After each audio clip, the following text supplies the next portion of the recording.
Շնորհակալություն, տեսեք, քաղաքասարակության հետ կապված Ադրբեջանում միշտ կան վերապահումներ, ասում են, որ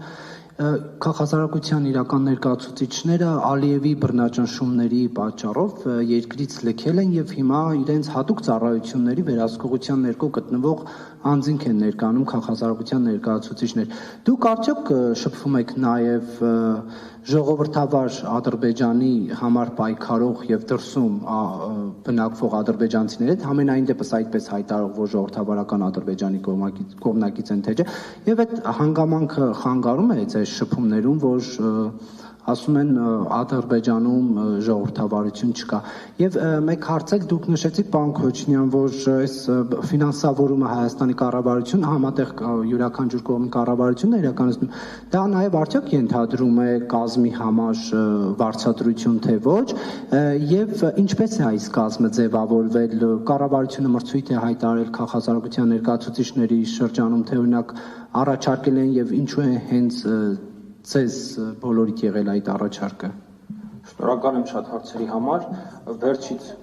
լավ հարց է, բայց ձեն չէի տանում, նորեկցիան։ Տեսեք, մենք բնականաբար չենք վարձատրվում, դա կարող եմ միանգամից ասել, եւ երևի թե բոլորիս համար սա ինչ-որ չափով սկզբունքային դիրքորոշում է, որ մենք ուզում ենք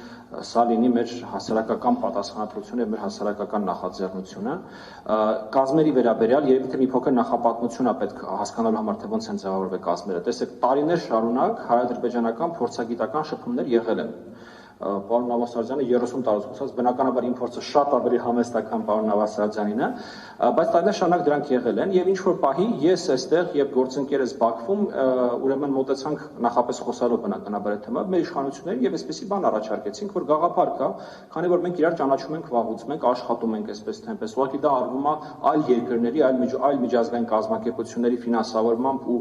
իրականացմամբ, գաղափար կա դա սկսել անել երկկողմ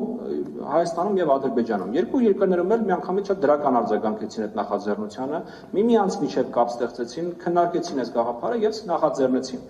Առաջին հնգյակը ձևավորել եմ ես եմ հրավիրել Տիկին Սուլթանյանին, պարոն Նավասարդյանին եւ պարոն Մինասյանին ու պարոն Մելիքսեսյանին։ 20 հոգու ցուցակարգը ձևավորել ենք մենք 5-ով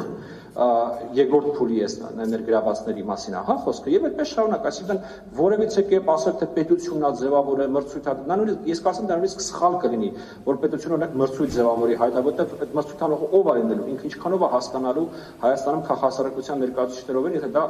շատ ավելի ճիշտ է, անի հենց քաղաքասարակությունը։ Հիմա ձեր մյուս հարցի վերաբերյալ Ադրբեջանում քաղաքասարակության վերաբերյալ, գիտեք, նախ ես նկատեցիք հատուկ շեշտեցի, որ միջոցառմանը ներկային քաղաքացիական հասարակություն ստորակետ փորձագիտական համայնք, ստորակետ մեդիա ներկայացուցիչներ, որը շատ կարևոր է, ես կարծում եմ։ Իսկ ինչ վերաբերվում է Ադրբեջանում քաղաքասարակություն կա թե չէ,